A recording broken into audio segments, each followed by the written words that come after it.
So, welcome everyone to a conversation with colleagues from the Rare Dementia Support team. I'm so excited to have them today. My name's Emma Smith. I'm the project manager with Empowered Conversations, which is a project of Age UK Salford.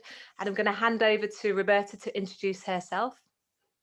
Hello, I'm Roberta McKee-Jackson, and I'm actually the Regional Support Groups Lead with Rare Dementia Support. Thank you, Roberta. And Karen? Hello, everybody. My name's Karen Tapson, and I'm a Regional Rare Dementia Advisor for RDS. So lovely to be here. And I feel like we're going to learn a lot today, so I'm really excited about this webinar. So anybody who hasn't been with us today, it's a Zoom webinar, so you do just see us, you don't see yourselves. So you can't show off any new haircuts if you've been to the hairdressers. Friday is when I get mine done, so I'm looking forward to that. So we have been running these webinars for the last year, and partly in response to COVID. We should have had a conference last year. It didn't happen. So we got all of our speakers to come online and do us individual webinars. And it sort of built up a bit of momentum. So that's what we've been doing. That's not really our day job. Our day job is to deliver empowered conversations, communication courses for family carers and professionals across Greater Manchester. And we also have a service that offers one-to-one support for family carers just in Salford, and that's with Empowered Carers. We've been doing loads of other things as well, but this is the one that you've come to today. So I won't mither you about coming to the disco on a Tuesday. So at the bottom of your screen, so we've already had hello. Hi, Debbie. Thanks, Debbie. Good afternoon, all. Very polite. Good afternoon, all. Thank you, Debbie. We've got a Q&A function at the bottom of the page. So if you do have any questions, pop them in there and then we will pick them up at the end, if that's okay. And it's going to be a slightly different format today. So rather than presentation and then Q&A, it's more of a conversation. So I'll be asking the questions and then Roberta and Karen will be answering them. So that's all very exciting. And then obviously we'll have the Q&A with you all at the end. So yeah, get your questions written down so you don't forget them. So I feel like I've done all the chatting I need to do about that. Normally I just sit back at this point and I just drink the tea for half an hour, which is very nice. All right, so can you tell me a little bit more, please, Roberta, about Rare Dementia Support, please? Yes, I'd be very happy to, Emma. And just to give you some ideas about Rare Dementia Support, we're supporting people with a rare dementia, but as a caveat to begin that, I'd like to say that dementia is really a clinical syndrome which is characterized by a progressive cognitive decline. And with that comes along not only impaired social, but occupational functioning. And with rare dementias, those typically occur in people who are younger age. And so that also brings about issues with their not only with themselves and society, but the fact that they have young families. So they're probably still supporting maybe children at home, or they're still working. And that creates a whole lot of different burdens on those families versus the people that are diagnosed with a typical Alzheimer's disease or vascular dementia. So as I said, young onset dementia is really atypical, more so than just the fact that people are younger when they have that. In some cases, it could be a generic or inherited condition, although the majority of people, I want to qualify this, the majority of people who are diagnosed with a rare dementia, it does tend to be something that is sporadic, which is how we think of normal dementias. We often see people have a delayed diagnosis as well. And probably 30% of the atypical dementias, people have an initial diagnosis that is incorrect. So it takes them much longer. And what we do see with the younger dementias, sometimes it can take them more than 4 years to actually get a correct diagnosis. So that's a very long time. And sometimes that's just because it's not recognized, or the symptoms that they exhibit are not recognized by either a GP or the normal consultants that they may go to see. But to let you know about the dementias that we do support at RDS, I'm going to start out, as we say, dementia is an umbrella term, and Alzheimer's is the most typical type of dementia that people have, or vascular dementia. That is one of maybe 200 different types of dementia that are really in existence. But the rare ones that we cover and are called, we have actually 7 different groups right now that we're supporting. The first of those, again, it's an umbrella term. It's people who have frontotemporal dementia. And the most common of those that we see in rare dementias is behavioral variant. But again, FTD, or frontotemporal dementia, is an umbrella term because there are some others that can fall underneath that. People who have behavioral variant FTD exhibit a lot of really disinhibition with their behaviors. They sometimes will see a loss of empathy or sympathy. They become maybe compulsive in some of their work, or ritualistic in their behaviors. It's just a very different behavior than what they exhibited before. They also often exhibit very much a sweet tooth when they maybe didn't have that before. That's always a key factor. It's much more common in men than it is in women, and it can also overlap with progressive supranuclear palsy, cortical basal syndrome, or motor neuron disease. And underneath frontotemporal dementia, one that we often associate with that is called primary progressive aphasia. And there are 3 variations of that. And the first 2 of those are directly related to FTD. The first of those is called semantic variant, PPA. This has to do with an individual's semantic memory. It's not knowing the right word to use, or misunderstanding a term. So they lose the knowledge of what objects or things are. And so they have difficulty in speaking. The second version of that is called progressive non-fluent aphasia. And this again can overlap with PSP, or cortical basal syndrome. And in this particular variation, they have difficulty producing words or pronouncing words. Anything that's a long and complicated word or long and complicated sentence is difficult for them. And there's more problems with grammar as well. And then the third variation of PPA is called Logopenic Variant. This actually is typically associated with an Alzheimer's pathology, and sometimes also with people that have a Lewy body pathology. And here it's difficulty in finding the right word. You know, they think of it and they know the word, but they can't get the word out. And sometimes they'll mix up parts of words. So someone might say, I have to look at this, computer versus computer. So they mix up the syllables and don't say it in the correct format. So there's a lot of variations with those speech type dementias, language-led dementias. We also support posterior cortical atrophy, which is PCA. This again is commonly is a rare form of an Alzheimer's disease, but it's also can stem from Lewy body dementia, cortical basal degeneration, or prion disease. So there's a mix in there of how you might actually acquire PCA. Again, it's problems with reading or coordination, spatial awareness, driving, all types of things like that. The one thing about PCA is for a certain amount of time, people are relatively spared memory problems.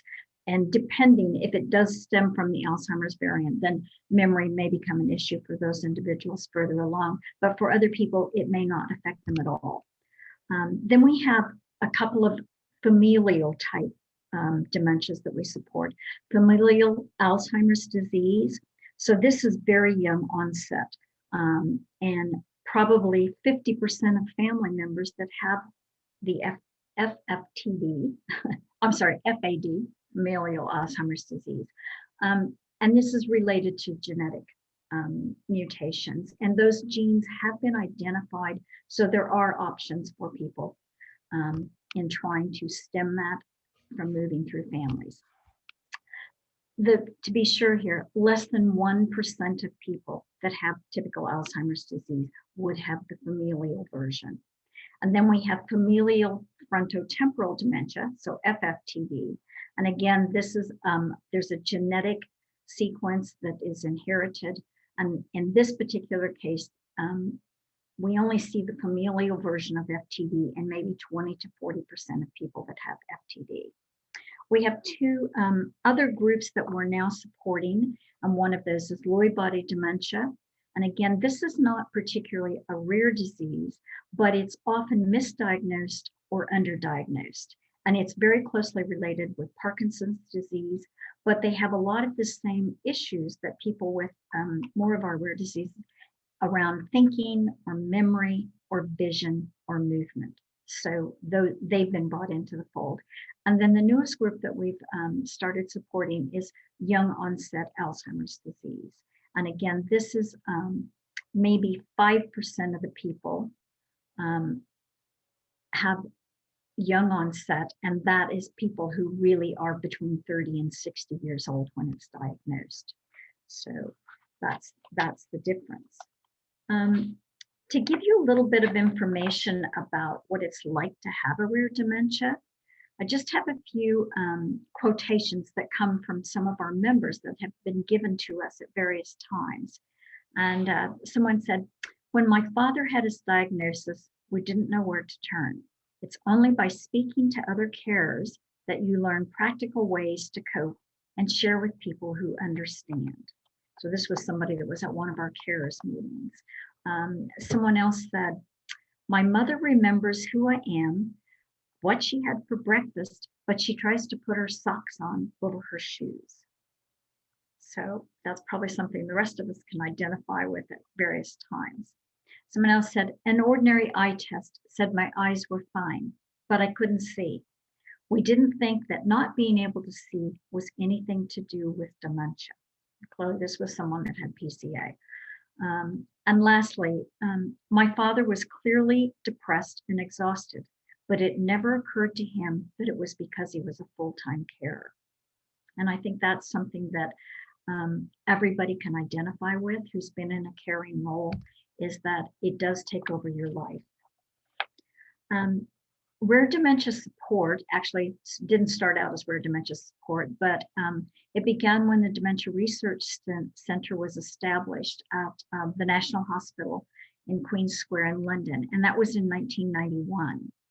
And they had a number of special clinicians and neurologists that were working there, but they actually ended up finding that they had people that there was a common thread among people, and particularly around FTD, or as it was known at that time was Pick's disease. So some people may know it by that name.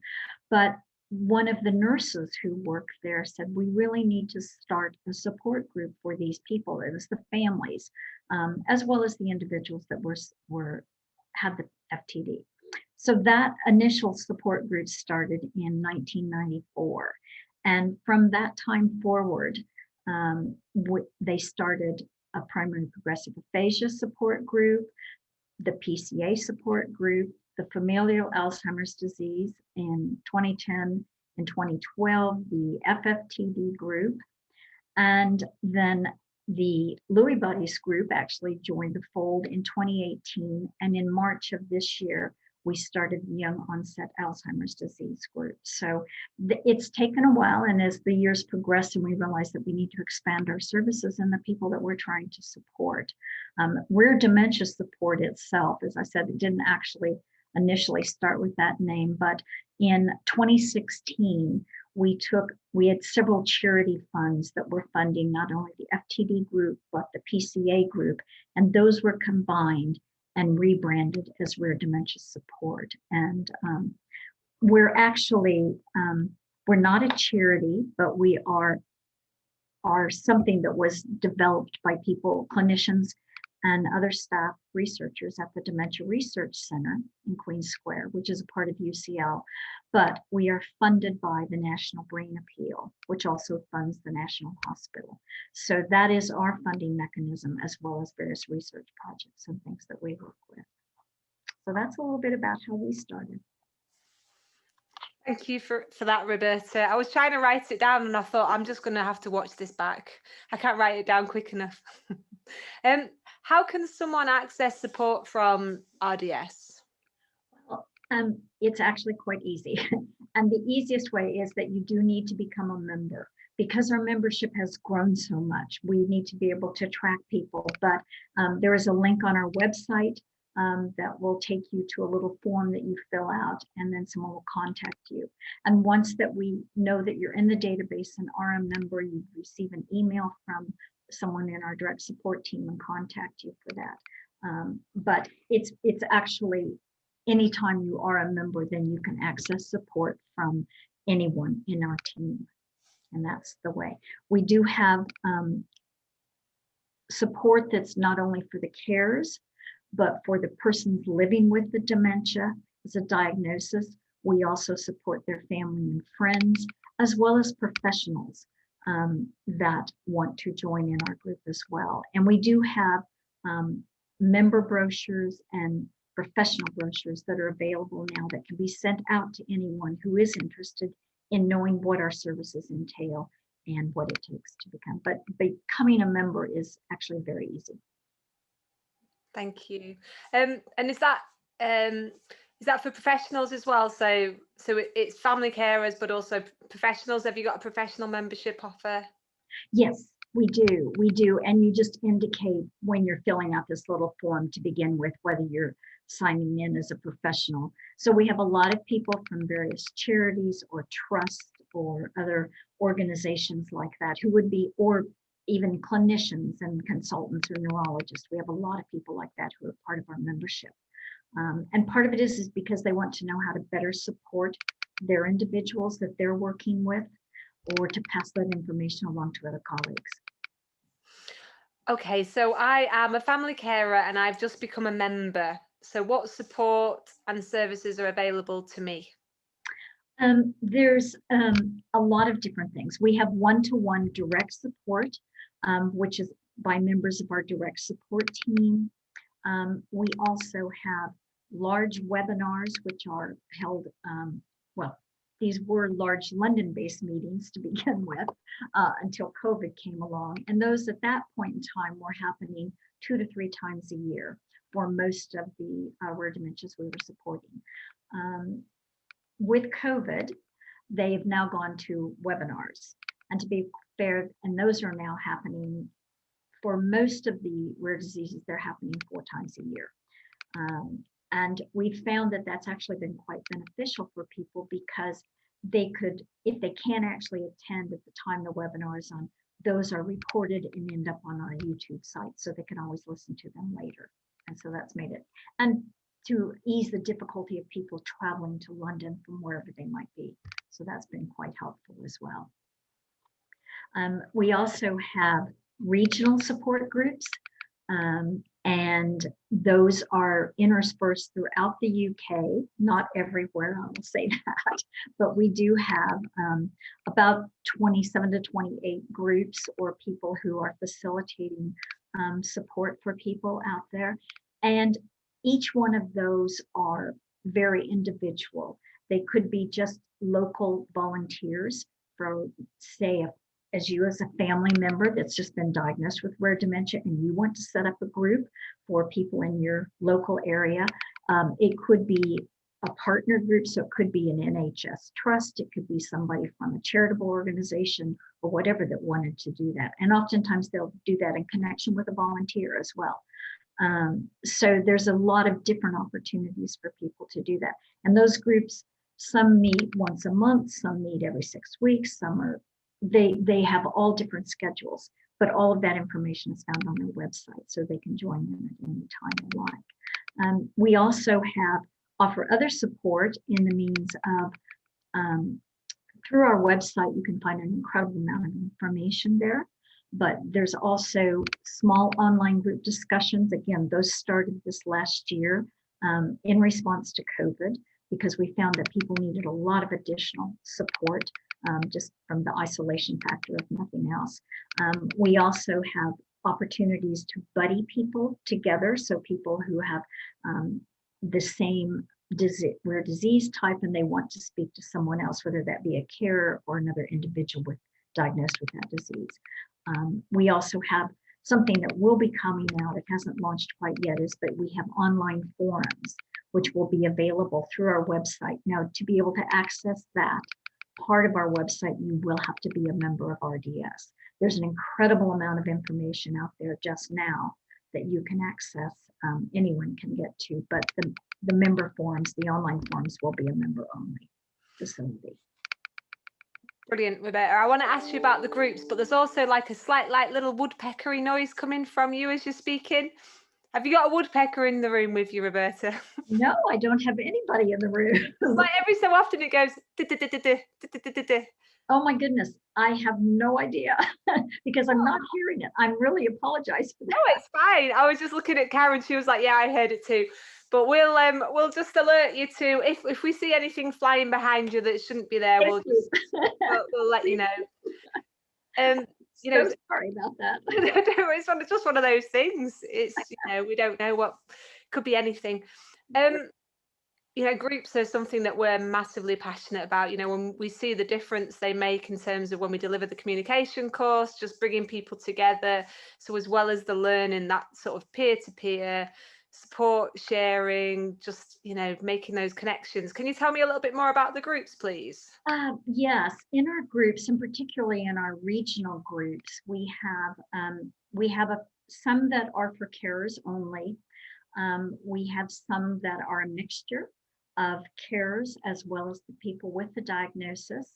And we also have some new groups that have been launched in this last year that are only for those people with a diagnosis, which is completely new for RDS. And we're actually quite proud of that venture itself. We also have certain regional groups are very disease specific. So it might be somebody that's catering to people that have FTD or PCA or PPA. We have a few groups that, for lack of a better term, we call all types. And those are ones where they can support multiple rare dementias within a group. So it's whoever can actually make it to their group meetings or wants to join in those online meetings, and they're willing to support those. In some of our groups that were taking place prior to COVID and things, we would have a group that was maybe supporting multiple rare dementias.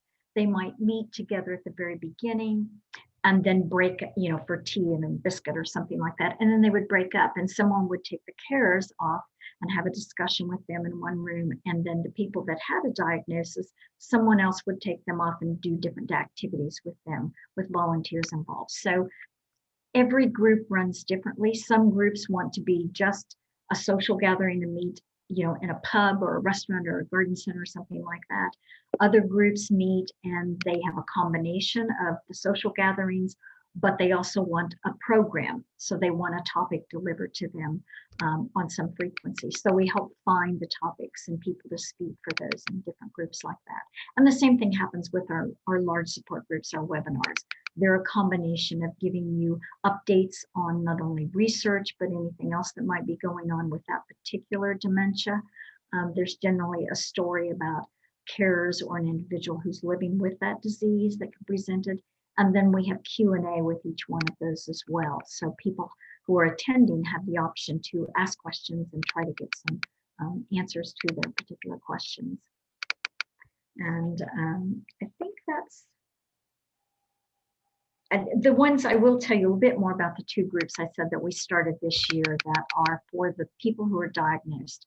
The first one is a group that started, and it was an individual who contacted me, and she had literally just been diagnosed in May, I think it was, of this year with originally with FTD, and that's later kind of been refined to a different form of PPA. But she wanted to find people close to where she lived who were experiencing the same condition.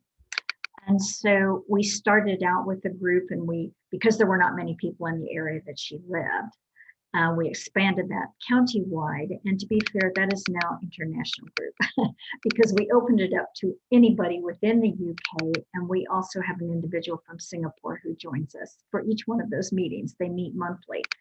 And I have to say, it's so privileged and inspiring to be a part of that group and to lead that group.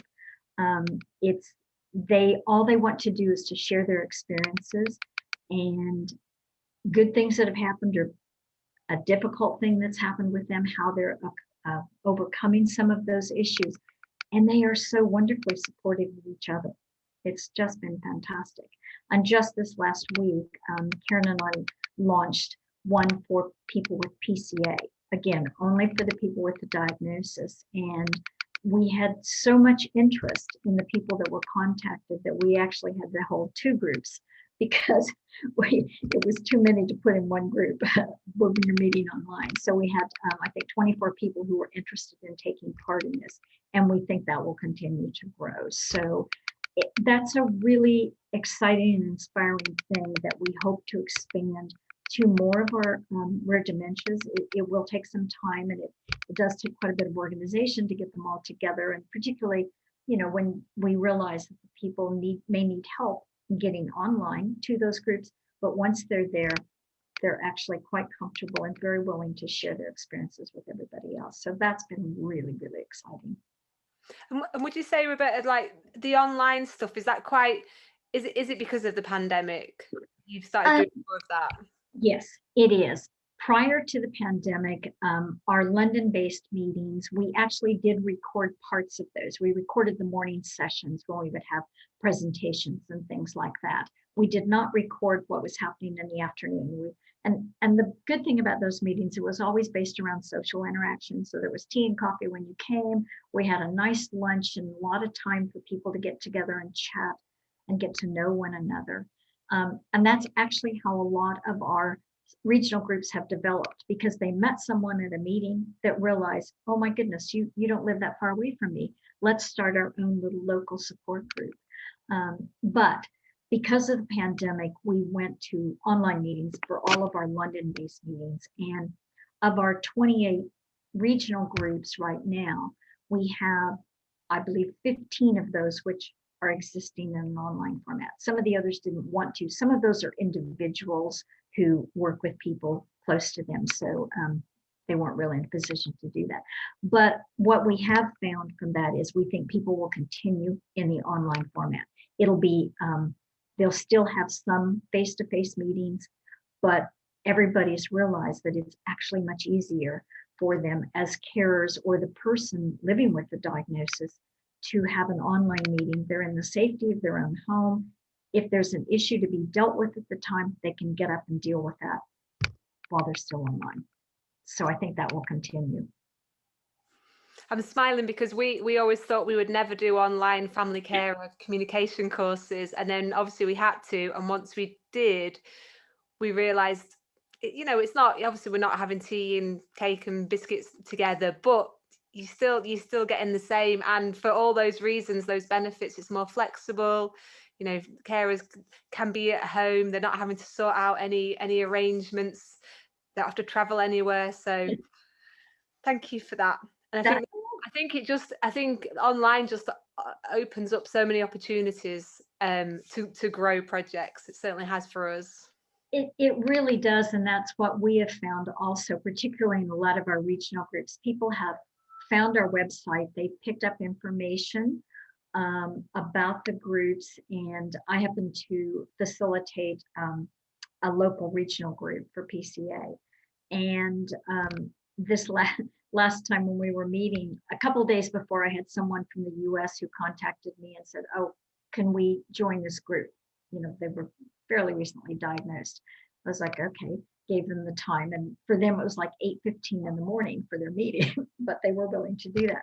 And then I got a second inquiry like at 3 a.m. in the morning UK time from another group couple, and they joined in as well. So, and as I said, this individual from Singapore that joins in, she actually belongs to several different groups, and because her family joins in for part of those as well. So we really are international based, and we have members from all around the world.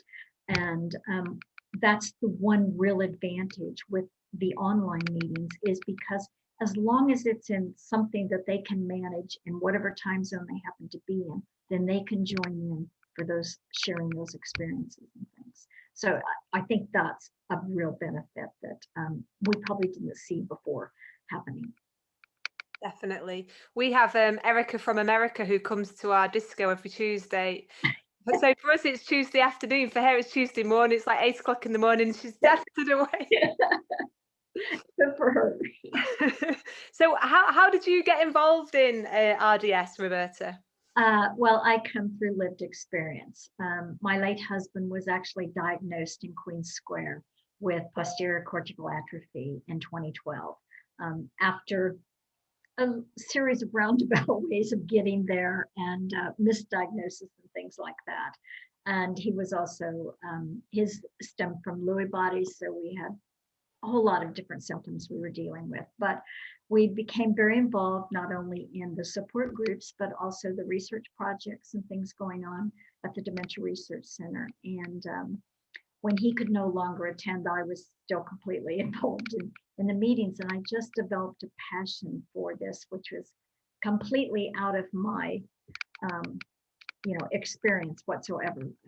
No experience in this field whatsoever, but I really developed a passion to want to be able to spread the awareness and share the knowledge that I had gained in the time, to help other people go through this and go along this journey. So not very long after he passed away, actually, the RDS team came to me and asked me if I would like to join them. And so I'm in my 4th year now with them, and really appreciate every interaction. And as I said, it's such a privilege to be able to work with these individuals, not only the carers, but the people with the diagnosis, and to help with the research projects and things that we're doing. So that's how I got here. Thank you, Roberta. Thank you for sharing that story. Karen, how are you? You've been very good, very quiet. There's no woodpecker noises coming from you at all. Well, I did wonder, so do tell me if suddenly you can start hearing something, because the balcony's open, something might fly in. Karen is obviously just showing off that it's quite warm down there and she's got a balcony open, yeah. Karen, when was the first time you met someone living with a rare form of dementia? Gosh, I joined the Alzheimer's Society nearly 20 years ago, and I think we've got some Alzheimer's Society people here today, so hello everybody. I joined their central office and I was responsible for their publications. And back in the day, then nearly 20 years ago, we didn't even have a fact sheet for vascular dementia, but we did support all of dementias. Hello there, Samantha. Now, one of the first things I did was launch a campaign called Worried About Your Memory, and it was leaflets that were distributed in GP practices all across England and Wales and Northern Ireland. And it was to raise awareness if you were worried about your memory to talk to your GP. And I was very fortunate that I got funding to go and do a short film that would be televised in GP practices across the country that had the television screens. Anyway, we've got an ambassadors team at the Alzheimer's Society, and they found me, a volunteer with dementia, that I could go and film. So I took a crew down to Brighton, and lovely, lovely family, and started filming. And my first question to this gentleman was, when did you first become concerned that there was something wrong? And he said to me that over about 3 or 4 years, he'd managed to spend the family's life savings, and he just couldn't account for a single penny of where it had gone. And I thought, that's a strange answer. I was expecting him to say he might have got lost. You know, he was a lorry driver. He might have got lost somewhere or forgotten his PIN or something. So I thought, keep going. And I said, so what made you go and seek advice from the GP? And he said that he'd been in town in Brighton in an evening, and he'd managed to get into an altercation where he'd become quite aggressive, quite disinhibited, and the police had been called, and he got in trouble with the police under a public order offence. So I kind of went, cut the filming, and I said to the gentleman, I hope you don't mind me asking, but can you tell me exactly what your diagnosis is? And he said he had Pick's disease, which is what Roberta mentioned earlier. I hadn't heard of Pick's disease.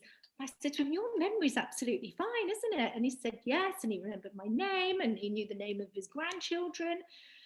And so we just had a really lovely, lovely day down in Brighton. And I had to go back to the team at the Alzheimer's Society and say, please find me another volunteer. And can you make sure they've got a diagnosis of Alzheimer's?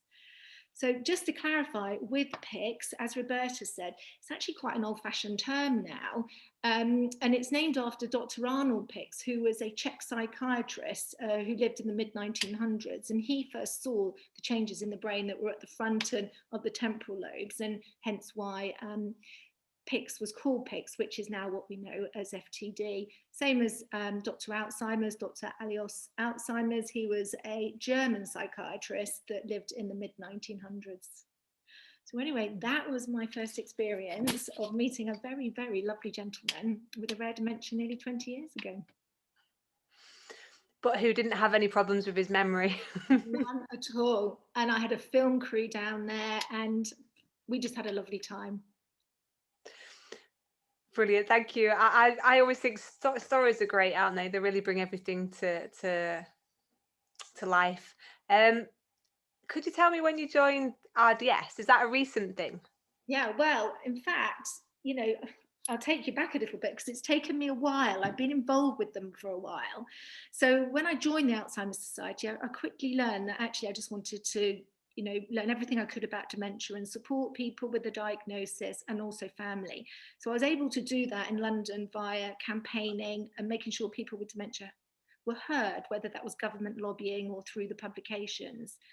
And I then joined the community about 13 years ago in Surrey. And I had a caseload. I was in a memory clinic, caseload of people with dementia, and it was a very special time for me. And we had amazing services in the community.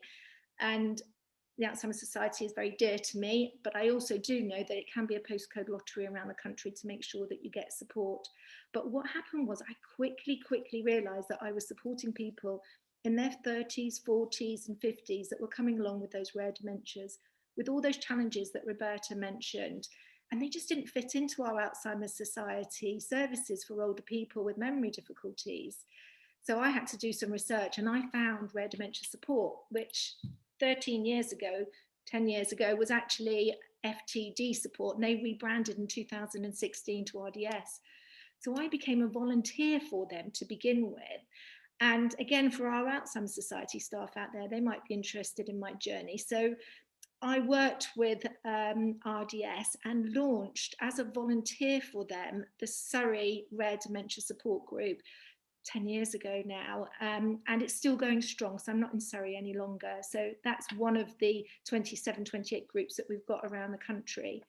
And then I moved to Devon, and what I really wanted to do in Devon was the same, was to launch a Rare Dementia Support Group. So Roberta supported me in getting that group off the ground. And then at the beginning of this year, so recent, it's taken me a long time, an opportunity came up to actually become part of the staff and actually be a regional rare dementia advisor, working with Roberta around the country, supporting the support groups. And how I can do that is the facilitators, if there's an issue that comes up in a support group, which often happens, that will take longer than the 5 minutes to sort out, a bit more complex, the facilitators can get hold of me and I can then offer some one-to-one support for them. So I guess it's the thing I need to answer is, how do people get support from the direct support team if you don't access a support group? Well, the first thing is to sign up to be a member.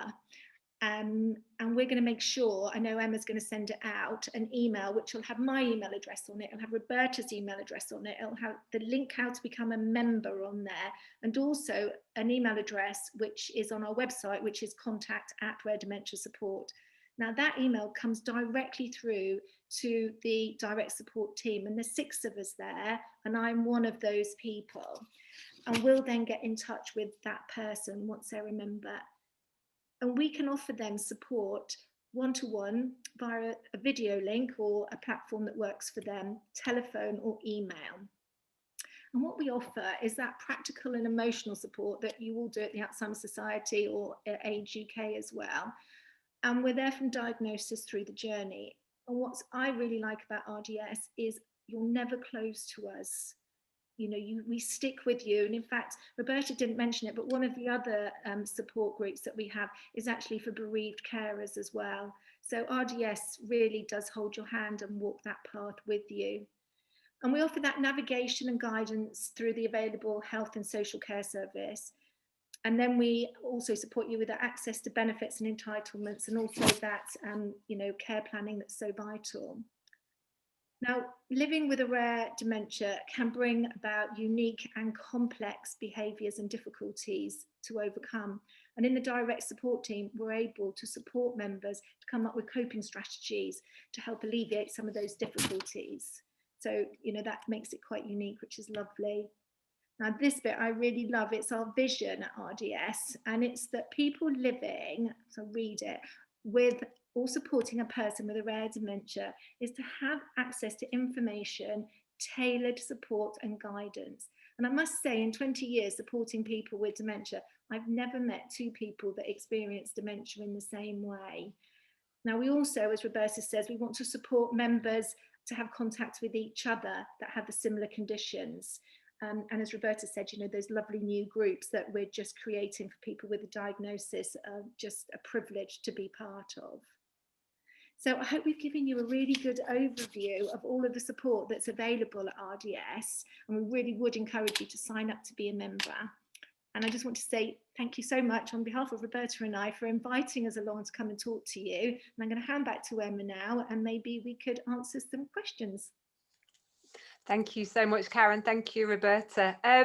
Okay, so this is your opportunity to send us some questions. It's empty at the moment, so I don't know what's going on with everyone. Are you sitting outside with your lolly? Oh, Debbie has signed up to become a member. Debbie, have you just signed up, or have you previously signed up? That's what I want to know. I reckon Debbie's the sort of person that's just now. Yeah, I knew it would be just now. That's brilliant. Thanks, Debbie. Right, so while people are formulating their questions, I'm going to ask you a question. Are you up in the Northwest? Are you in Greater Manchester? That's a difficult one to answer, actually, Emma. We have some contacts. We have some facilitators there for various specific disease groups, but we do not have an active group running at this point in time. It's an area that we want to involve to a much greater degree. And it's just a matter of finding either some volunteers or members that are willing to do that. We're very open to working with you, to supporting you however we can. And there's a whole lot of information we can give you about starting a support group and a regional support group. And even our regional facilitators, we currently have, I think, 38 or 40 right now, which we meet on a quarterly basis, and not everybody can make it to every meeting. Those meetings we record so we can send that out to them. We've had some training options for them, different things. So we want to do anything we can to support anybody that wants to start one of those groups. And as I said, we can help find speakers, or we certainly can comb through our database, which can be in addition to the people that you might know in your own practices and things that could be involved in those. So it's definitely an area that I'm trying to get more and more groups going in that area. I feel like you've put a bit of a challenge out to us, Roberta. That if we want a group, maybe we need to approach you and say we want a group in Greater Manchester.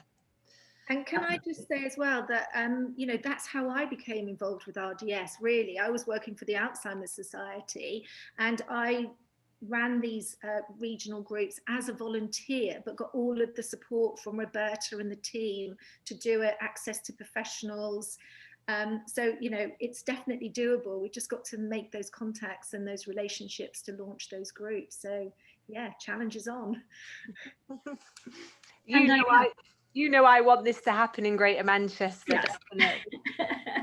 And we do have, I can't give you numbers right now, but I know we do have quite a few different people in that area. And I've had some people who've actively been supporting, particularly some people with FTD in various groups. And we've had some people that were facilitators and for whatever reason have had to withdraw from that for different reasons. So as I said, we're very willing to do anything we can to work with anybody. And, you just need to contact me and we'll see what we can do to get that underway.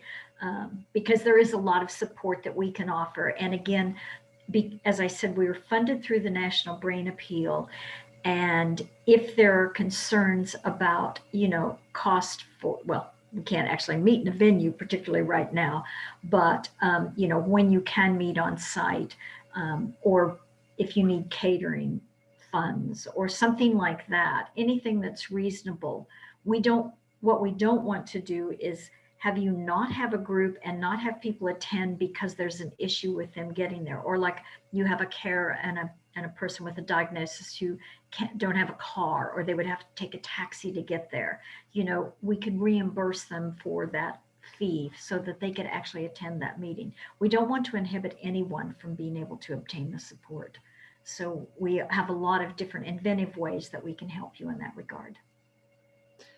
It sort of feels like, because people have embraced online, the starting an online support group in Greater Manchester across all of the boroughs, it feels like very doable now, rather than it just being in Salford. And it also increases the chances of matching people up with similar diagnosis as well, or same diagnosis. We've had our first two questions in. So Kimberly has said she's already a member. She signed up a while ago, and she's looking to access support to help people living with dementia that she comes across within the health service, who have a rare dementia, and she wants to know where to access support for them.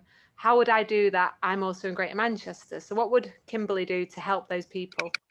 Well, I think basically by looking at whatever the rare diagnosis is that those individuals have, there's a lot of information that's available on the website right now. So there's, for each one of the various types, there is a section of the website devoted to them. So there will be FAQ sheets about that individual diagnosis. There will be stories from people and little short videos from other people who are living with that same condition, or what you can expect after a diagnosis, different things like that. So there's an amazing amount of resources already on our website, but more than anything, I would encourage them to become a member. And that way we can connect them with other people, but offering them that direct support through the direct support team and Karen, or whether that's through a regional group or budding or whatever. There's a lot of different things that are open to them. And also, particularly if it's somebody, we don't have any particular regional groups that are devoted to the familial groups at this point in time. But we do may be able to match them with someone else that has that same diagnosis. But we can also, because there are so many groups that are meeting online, if the particular group that they want to be in, or because of the timing, we could invite them to one of our other online meetings, whatever that might be. And there's quite a few of those right now that I'm actually facilitating for those groups, because the facilitator had to step away for something or other. So we've got quite a few different options to offer people. But they can also, particularly if that individual, I'm sorry, I didn't know her name, but is that if you are a member, you can also contact the direct support team and ask, because they have a whole variety of information that they've gathered behind the scenes of what's available in various areas.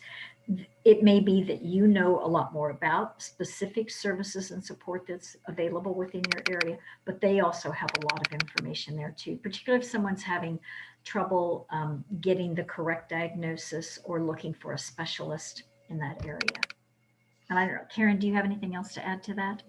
I reiterate everything that you're saying, but also I would just say that one-to-one support from the direct support team, we can allocate an hour where we can really talk to the family about what their challenges are.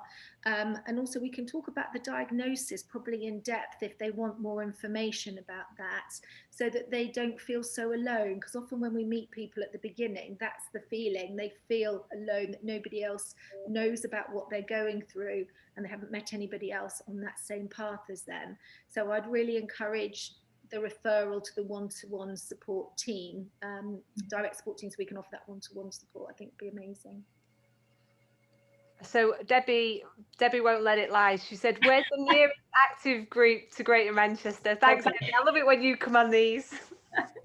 Okay, and this will reflect on my lack of geography in the UK. As you might tell, I am not from the UK, although I have been living here for a long time now. But I think the closest active group to you is probably in Sheffield, which is not that far away. I had to do some work in another whole lifetime. I spent a lot of time in Halifax, so I actually know a little bit about that area. But in Sheffield, we have an FTD carers group, which meets monthly. And that actually is a virtual group right now, but when they are able to meet online, it meets at Healy City Farm. And it's done by two brothers whose mother had FTD. And they, after their father passed away, they were involved very much more heavily in caring for her until she passed away. And they started a support group that I think has been going about 4 years now. So they're always welcome to new members for carers of people with FTD. That's probably one of the closest ones. We have a PCA group that this is not as close. Liverpool, Lancashire way. This is where it gets a little fuzzy for me. I'm sorry, without looking at my Google Maps. So. What you're identifying, Roberta, is there's a big old hole in the middle, which is Greater Manchester. So we've got one to the east, we've got one to the west, and then there's a hole in the middle. There is. Debbie, we need to get on this and we need to sort it out. I know you've talked about becoming a volunteer to run these. Do you partner up with other organisations, like to say, you know, like an Age UK or I don't know, an Alzheimer's Society? Would you partner with them to set up a group? Yes, most definitely. And that's what we have, what are classified as partner groups. And we do it with maybe an NHS trust or with an organization like Age UK. We're talking to another area over on the East Coast right now about doing that.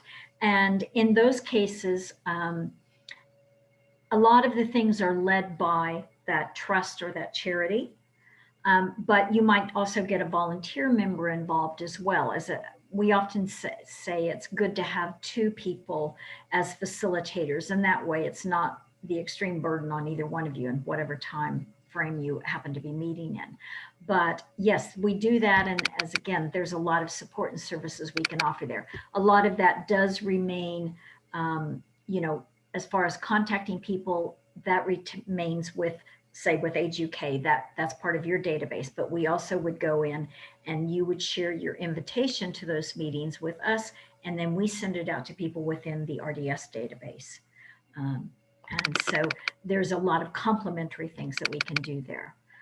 We have groups in Wales. We now have 2 new groups that are starting in Scotland. So we have a lot of different groups around, but some of them tend to be more concentrated. Karen's in Devon and kind of Exeter way. We have another Devon and Cornwall group that's further southwest. We have some in Hertfordshire, we have Buckinghamshire, we have Hampshire, we have Berkshire.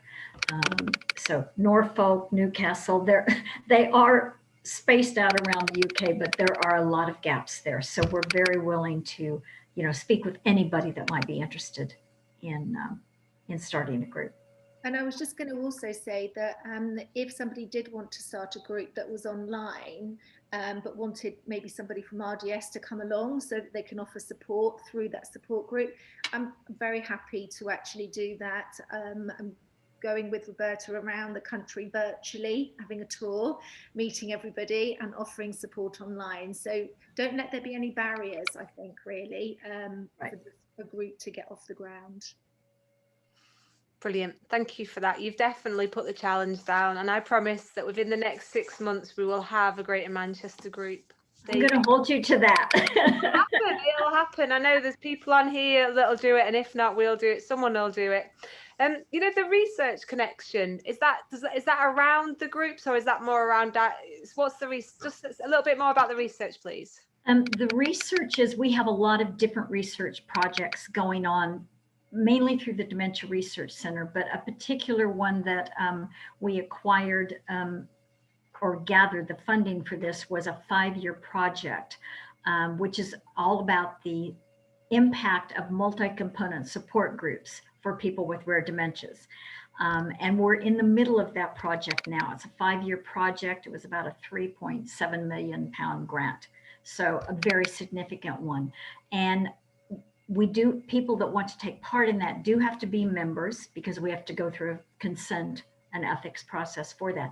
But there's a lot of different ways to contribute to that.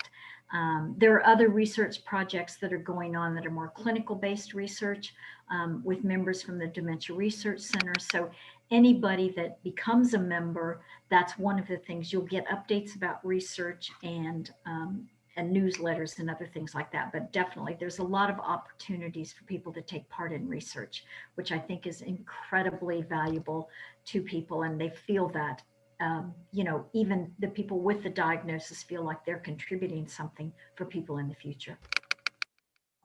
Definitely. Thank you for that.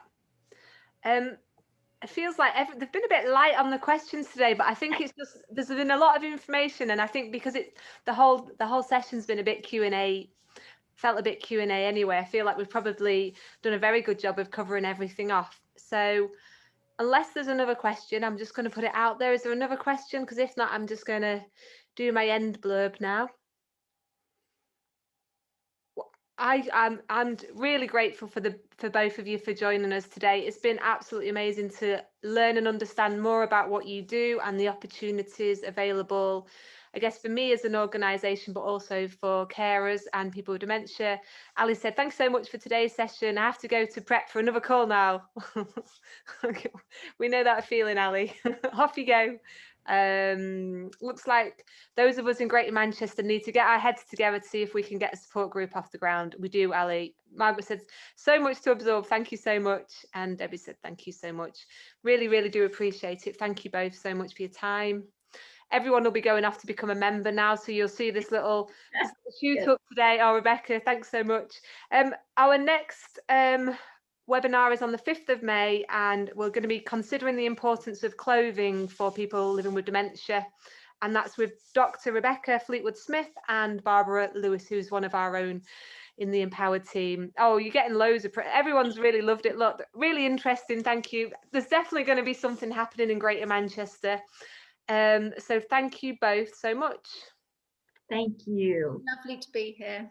Our pleasure to do this, and we're happy to answer any questions or help anybody that we can. Thank you. And we'll be sending out that email with all those information and links on tomorrow, so you'll all get that. So thank you so much. I'm going to bring it to a close, and I'm just going to say goodbye and enjoy the rest of the